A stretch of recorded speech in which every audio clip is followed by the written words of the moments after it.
नमस्कार दोस्तों, गणित की कक्षा में आप सभी का बहुत बहुत स्वागत है और मैं हूं आपका आचार्य जी।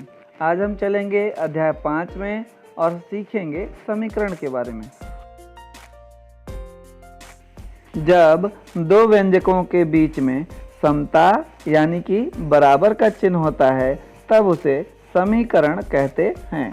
बराबर चिन्ह के बाईं ओर के व्यंजक को समीकरण का बायां पक्ष या अंग्रेजी में लेफ्ट हैंड साइड कहते हैं। बराबर चिन्ह के दाहिनी ओर के भाग को हम समीकरण का दाहिना पक्ष या फिर अंग्रेजी में राइट हैंड साइड कहते हैं।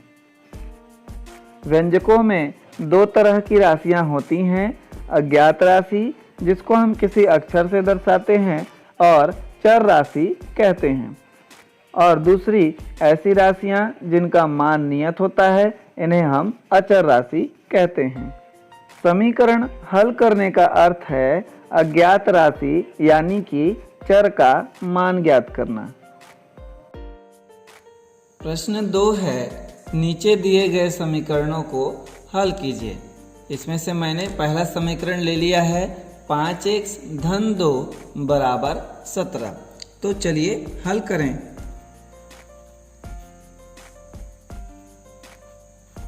हल करते समय सबसे पहले हमको अपना समीकरण उतार लेना है। लिखेंगे दिया गया समीकरण है।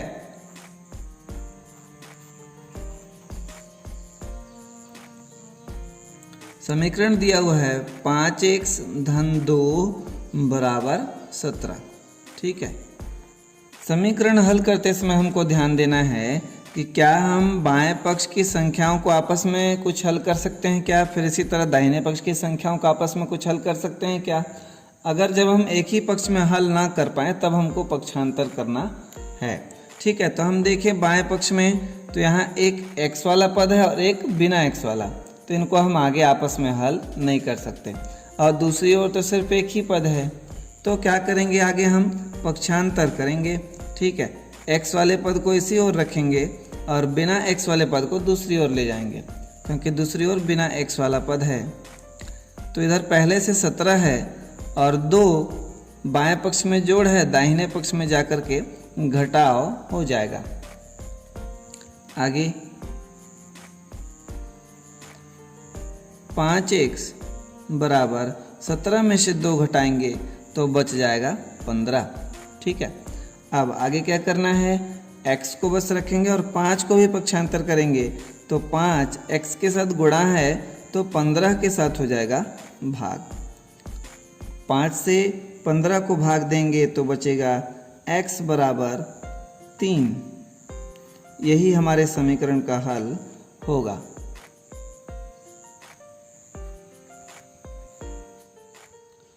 प्रश्न 4 में भी कुछ समीकरण दिए हुए हैं जिनको हल करना है, तो इसमें से दूसरा समीकरण मैंने लिया है। समीकरण है 2, फिर कोष्टक में है k-5, फिर आगे है धन 3k बराबर k धन 6। तो हम बाएं पक्ष को देखें तो इस ओर अभी हम हल कर सकते हैं, तो पहले इनको हल करते हैं। और दाहिने पक्ष में तो एक k वाला पद है और एक बिना k वाला, तो इसको ऐसे ही उतारते चलेंगे। आगे हम हल करें तो हम देख रहे हैं कि 2 गुणा है k-5 के साथ, तो गुणा कर देते हैं। तो 2 का गुणा k में करेंगे तो हो जाएगा 2k, और 2 का गुणा करेंगे 5 में तो हो जाएगा -10।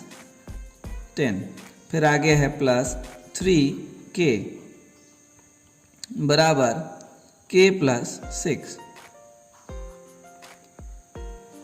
उसके बाद हम देखें तो इस ओर बाईं ओर 2k वाले पद हो गए, तो इनको हम जोड़ करके लिखेंगे 2k और 3k, तो हो गया 5k।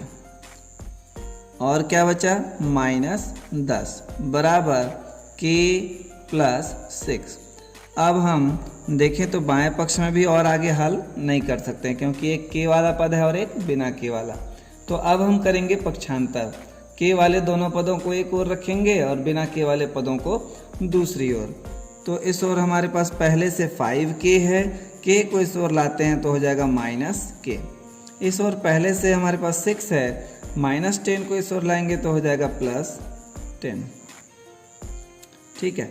आगे हल करें तो 5k में से 1k माइनस करेंगे तो बचेगा 4k और 10 और 6 जोड़ेंगे तो हो जाएगा 16। फिर 4 को भी हम पक्षांतर कर देंगे, 16 की ओर ले जाएंगे तो हो जाएगा 16/4। ठीक है, 4 से अगर हम 16 को भाग देते हैं तो k का मान होगा 4। यही समीकरण का हल होगा। 7वां समीकरण है x/2 ऋण 1/5 बराबर x/3 धन 1/4। तो चलिए हल करें। तो हम देख रहे हैं बाएं पक्ष में एक पद x वाला है और दूसरा पद बिना x वाला। इसी तरह दाहिने पक्ष में भी एक पद x वाला है और एक पद बिना x वाला। तो हम पक्षांतर कर लेते हैं और हल करते हैं। तो इधर x वाला पद है x/2 और दाहिनी ओर से x/3 को हम इधर लाते हैं तो हमारे पास हो जाएगा -x/3 बराबर 1/4 इस ओर पहले से था, -1/5 को इस ओर लाएंगे तो हो जाएगा +1/5। ठीक है, उसके बाद हम आगे हल करें तो ये दोनों पदों को हमको घटाना है। तो कैसे घटाएंगे? दोनों हरों का गुणा करके यहाँ हर में लिखेंगे तो 2 तिया 6 और फिर अंश में क्या लिखेंगे? ऐसे तिरछा गुणा करके लिखें तो x का गुणा 3 में होगा तो यहाँ हो जाएगा 3x, फिर माइनस चिन्ह और फिर इस ओर से तिरछा गुणा तो 2 का गुणा x में करेंगे तो मिलेगा 2x बराबर। इसी तरह यहाँ भी हल करें तो हरों को गुणा करें 4 पंचे 20 और ऐसे तिरछा गुणा करें अंश में तो 5 एकम 5 धन 4 एकम 4। ये हो गया। आगे हर में 6 है और अंश में देखें क्या बचा? 3x में से 2x माइनस करेंगे तो 1 x बचेगा। इस ओर 5 और 4 जोड़ेंगे तो हो जाएगा 9/20।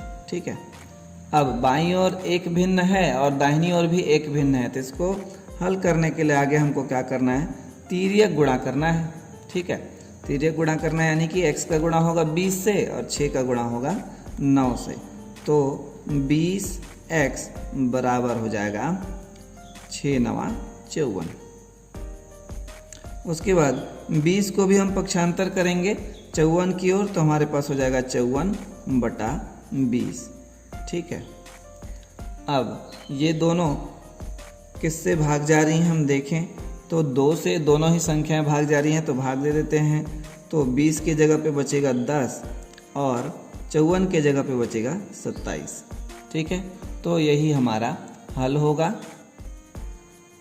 x बराबर 27/10।